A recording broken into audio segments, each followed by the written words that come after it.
His check on stories we're following for you today on Robert Hood Radio. Pat Pagano's tri-state forecast: sun and clouds today, mid-40s. Cloudy, some rain or drizzle tonight, lower 40s. Tomorrow, partly cloudy, 55 to 60. Friday, sun and clouds, 55 to 60. Saturday, periods of rain, also a chance of a wintry mix at higher elevations, high 35 to 40. We'll check the details in just a few minutes.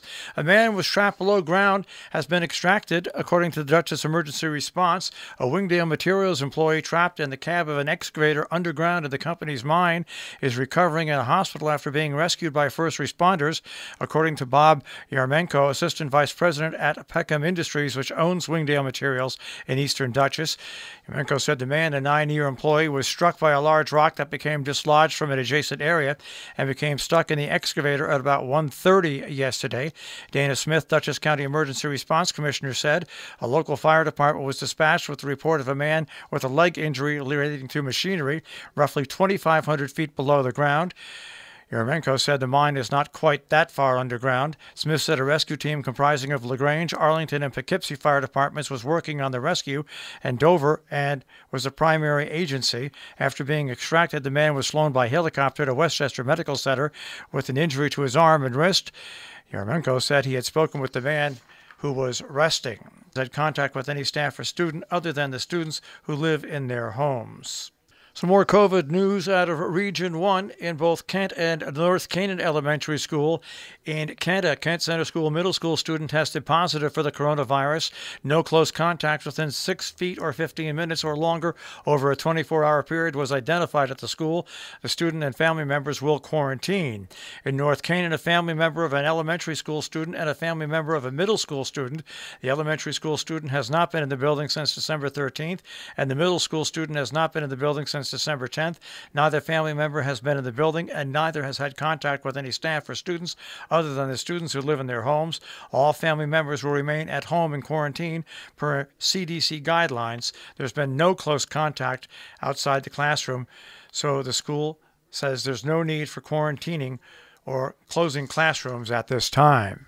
Meanwhile, COVID-19 hospitalizations and cases rose again Monday in Connecticut. The state's positivity rate jumped to over 8% as doctors noted a slow but steady increase in patients with the virus.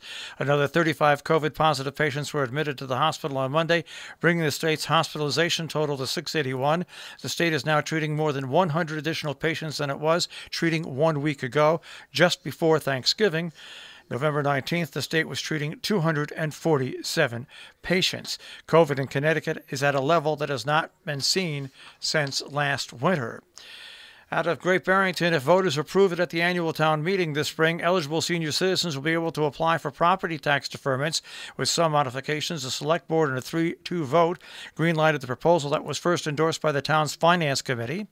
A deferral does not remove tax obligation. Rather, it delays payment plus interest accrued during the years of deferment until the time when the eligible homeowner no longer owns the home, such as when it's sold or when the home is transferred to a trust or when the owner dies. Town officials say financially strapped seniors can also take advantage of a federally funded heating fuel assistance program, which currently assists 63 senior homeowners in town. Also, the program known as 41C provides 16 seniors in town with a $1,000 property tax exemption. Some meetings coming up in our area. In Cornwall tonight, the Board of Education meets via Zoom at 4:15. In Salisbury, the Economic Development Committee has a special meeting at 5:30. On Thursday in Salisbury Affordable Housing Commission meets at 5:30. In Cornwall on Thursday, the Board of Finance has their meeting, and that is set for Zoom. Ancrum, New York has a town board meeting on Thursday at 7 p.m. In Falls Village on Thursday, the Planning and Zoning has their regular meeting set for 7 p.m. In North Canaan on Thursday, the Inland Wetlands monthly meeting is being held at 7 p.m. Town of Northeast Zoning Board of Appeals meeting will be held in the Town of Northeast Town Hall in Millerton, New York on Thursday. That meeting is set for 7:30. On Friday in Salisbury, there's a special joint meeting of the Planning and Zoning Commission Commission and the Inland Wetlands Commission at 8:30 in the morning. TGIF Super Supper comes up on Friday because Friday everybody needs a little TLC. Pick up at the Salisbury Congregational Church Library Street side door in between 3:30 and 5:30.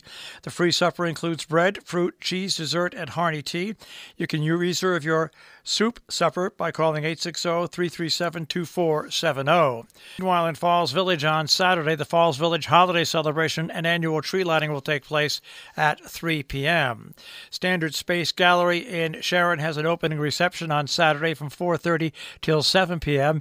Your View is My View, Part 2. Sheffield Historical Society welcomes the public to their free outdoor light display on their grounds. That comes up on Saturday from 5 till 7. Santa will be there, carolers, hot cocoa and cookies, kids' crafts, a holiday shop, and more. You can visit sheffieldhistory.org for more information. A reminder, the Housatonic Valley FFA Holiday Store is open every day through December 23rd from 10 a.m. to 4:30 at the high school FFA department. It supports the program for the year. Our business brief is underwritten by Morgan's at the Interlake and interlakeandinn.com, featuring a tapas menu and regular menu. You'll find them on Facebook and Instagram as well, and by Salisbury Bank, salisburybank.com. The Dow Jones Industrial Average will start off today at 35,544.18, the Nasdaq at 15,237.64, and the S&P 500 at 4634.09. We'll take a look at the tri-state forecast. That'll come your way in just a few moments.